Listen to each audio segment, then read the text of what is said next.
Imagínate una ciudad donde un tren atraviesa un edificio, donde una calle puede estar en el piso 1 y unos metros más adelante convertirse en el piso 22, donde los puentes se multiplican, las escaleras parecen no terminar nunca, la niebla se mete entre los rascacielos y por la noche todo parece sacado de una película de ciencia ficción. Esa ciudad existe y se llama Chongqing. En el mapa, Chongqing parece solo otro gran punto dentro de China. Pero cuando empiezas a verla de verdad, entiendes que no estás frente a una ciudad normal. Estás frente a una de las urbes más desconcertantes, verticales e impactantes del planeta. Una ciudad construida entre montañas, atravesada por ríos gigantes, moldeada por la guerra, la humedad, la niebla, el concreto y una energía urbana que parece no detenerse nunca. Porque Chongqing no se recorre como otras ciudades. En Chongqing se sube, se baja, se cruza, se escala, se sobrevuela con la mirada.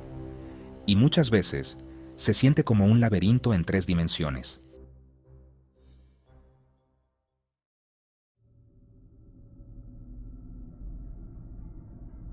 Aquí, el terreno no fue domesticado del todo. La ciudad tuvo que adaptarse a él, y por eso, en vez de expandirse como una cuadrícula ordenada, creció como una criatura aferrada a montañas, barrancos y orillas de río. Ese es el primer gran secreto de Chongqing. No fue diseñada para verse ordenada o con estructura. Fue diseñada para sobrevivir a su geografía. Chongqing está en el suroeste de China, en una zona donde se encuentran el río Yangtze y el río Jialing. Y esa combinación lo cambia todo. Porque no solo estamos hablando de una ciudad gigante, estamos hablando de una ciudad rodeada, cortada y elevada por agua y montaña al mismo tiempo. Por eso a Chongqing la llaman la ciudad de montaña. Y también la ciudad de los ríos. 2 apodos que ya te dicen bastante. Aquí el paisaje no es el fondo. Aquí el paisaje está en primera fila.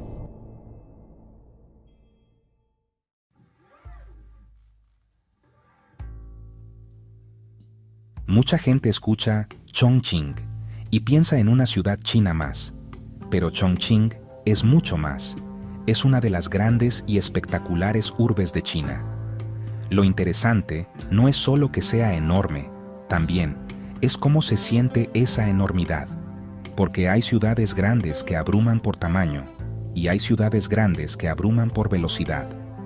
Chongqing abruma por su geometría, por las capas, por los desniveles y por esa sensación de que todo está apilado.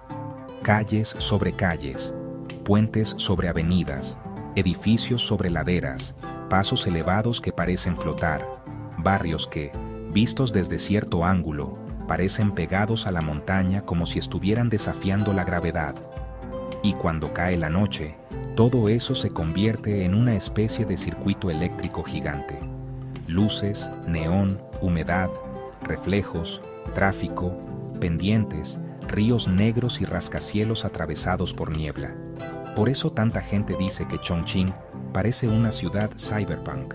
Y lo más impresionante es que no necesita decorado. Por sí sola, ya lo está.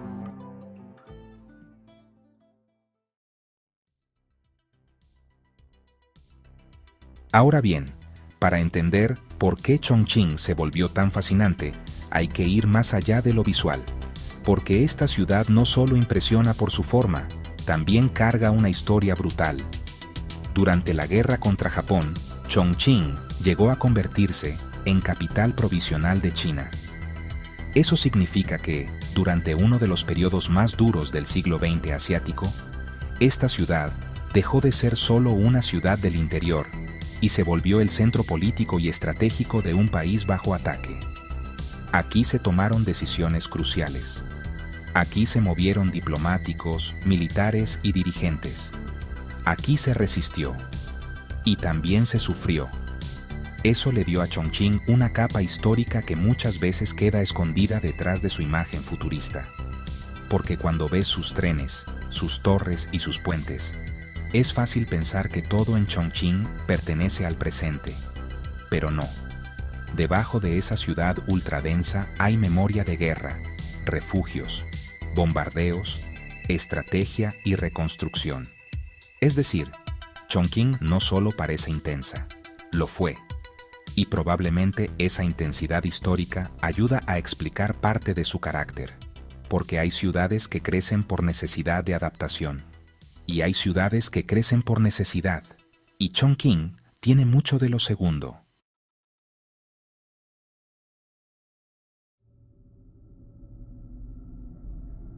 Algo muy característico de Chongqing es su clima, la niebla, la humedad. Ese velo que a veces borra partes enteras de la ciudad y la vuelve todavía más extraña. Chongqing es famosa por su ambiente húmedo y por sus días brumosos. Y eso no es un detalle menor, porque la niebla en Chongqing no es solo clima, también es estética, es identidad, es parte de la experiencia visual de la ciudad.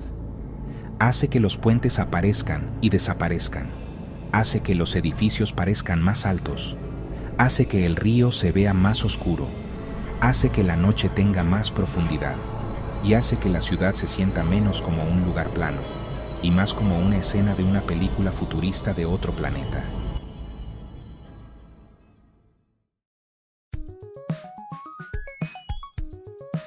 Chongqing es una ciudad que genera cierta obsesión en Internet, porque en video, en fotos o en drones nunca parece completamente real. Siempre hay algo que sorprende, un nivel que no esperabas, una escalera escondida, un puente más, un edificio encajado donde no debería caber, o la famosa imagen que ya se volvió símbolo mundial, el tren pasando por dentro de un edificio. Sí, eso existe de verdad. En la estación de Lisiba, una línea del sistema de tránsito atraviesa un edificio residencial. No es una ilusión óptica, no es un montaje, no es una atracción construida solo para turistas. Es infraestructura real, es infraestructura funcional y cotidiana, y justamente por eso impacta tanto, porque resume perfectamente la lógica de Chongqing.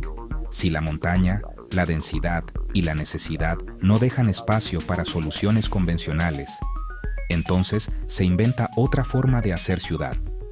Y esa mentalidad aparece una y otra vez, en sus pasos a desnivel, en sus carreteras elevadas, en sus escaleras interminables, en su transporte adaptado a un relieve agresivo, en su manera de conectar barrios que, en otra ciudad, estarían separados de forma casi absurda. Chongqing no se construyó para ser cómoda al ojo extranjero. Se construyó para funcionar en un territorio difícil, y el resultado terminó siendo espectacular. Porque cuando una ciudad deja de obedecer la lógica horizontal a la que estamos acostumbrados, empieza a verse casi fantástica, como si estuviera diseñada por alguien que nunca aceptó la palabra imposible.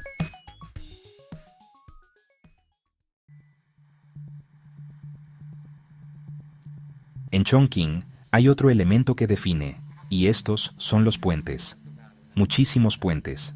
Pero aquí los puentes no son solo infraestructura, también son parte del espectáculo, porque no cruzan un paisaje tranquilo, cruzan vacíos urbanos, pendientes salvajes, brazos de río enormes, conjuntos de torres y capas enteras de ciudad. Hay puentes que parecen coser dos mundos distintos, otros parecen lanzados de una colina a otra, y algunos, vistos de noche, parecen líneas luminosas suspendidas sobre una megaciudad en relieve. En Chongqing, el puente no solo une, el puente revela el problema geográfico que la ciudad tuvo que resolver. Y también revela algo más, que esta ciudad está hecha de conexiones espectaculares, de soluciones que parecen exageradas, hasta que entiendes el terreno donde fueron necesarias.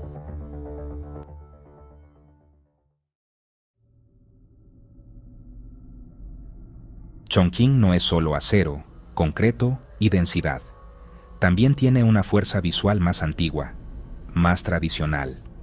Un ejemplo clarísimo es Hongyadong, una de las imágenes más reconocibles de la ciudad. Ese conjunto arquitectónico escalonado, iluminado por las noches, con apariencia casi teatral, parece una mezcla entre historia, fantasía y vértigo urbano.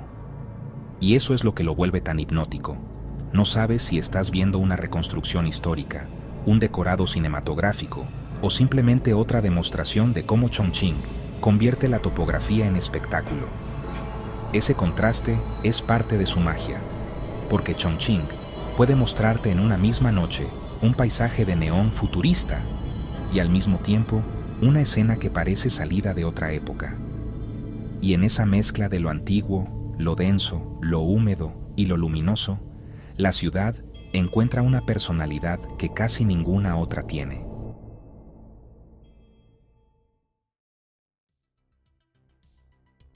Chongqing representa una versión muy particular de la modernidad china, no la modernidad de la ciudad perfectamente pulida y ordenada, sino la modernidad de la adaptación extrema. En ese sentido, Chongqing no se siente como una postal estática, se siente como una fuerza en movimiento, se siente tan viva, y tal vez por eso Chongqing tiene algo que muchas ciudades espectaculares no logran conservar: la vida cotidiana real. Porque detrás de su imagen viral hay gente que simplemente va al trabajo, sube escaleras, cruza puentes, toma el tren, compra comida, vive en torres clavadas en la ladera y se mueve por una ciudad que para ellos ya no es ciencia ficción, sino rutina. Y eso la vuelve todavía más impresionante. Porque una cosa es construir un escenario extraordinario y otra muy distinta es habitarlo todos los días. Chongqing no es un parque temático del futuro. Es una megaciudad real donde millones de personas viven dentro de una geografía que obligó a la arquitectura y a la infraestructura a volverse casi acrobáticas.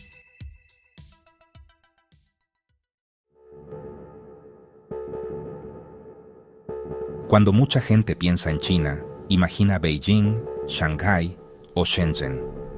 Pero cuando descubre Chongqing, siente algo diferente. Porque Chongqing no solo impresiona, te desubica. Y esa es una forma más poderosa de quedarse en la memoria. No es simplemente bonita, no es simplemente moderna. Es una ciudad que parece ir contra la lógica y aún así funcionar. Una ciudad que mezcla niebla, montaña, ríos, puentes, monorriel, altura, densidad y luces de neón. Y de algún modo hace que todo eso conviva. Así que la próxima vez que veas una imagen de Chongqing y pienses que parece un escenario inventado, recuerda esto. No estás viendo una exageración de Internet. Estás viendo una de las ciudades más extrañas, intensas y visualmente impactantes del mundo real. Una ciudad donde la geografía nunca fue un obstáculo pasivo. Fue el enemigo, el arquitecto y el guionista al mismo tiempo. Y quizá eso es lo que hace a Chongqing tan inolvidable, que no parece construida solo por humanos. Parece construida por la mano de semidioses, discutiendo contra la montaña y ganando apenas lo suficiente para levantar una de las ciudades más increíbles de China.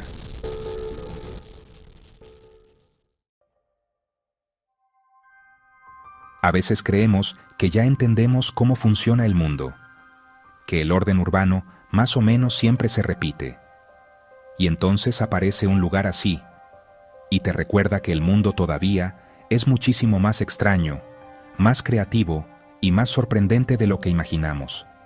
Quizá por eso vale tanto la pena asomarse a lugares como este, no solo por lo espectaculares que se ven, sino porque te obligan a salir de tu idea normal de las cosas. Te hacen recordar que hay formas de vivir, de construir y de habitar el espacio que no se parecen en nada a lo que damos por hecho. Y eso, en el fondo, es una de las mejores cosas de conocer el mundo. Descubrir que la realidad es mucho más grande que nuestro propio mapa mental. Porque al final, no se trata solo de ver lugares impresionantes. Se trata de dejar que esos lugares te cambien un poco la forma de mirar.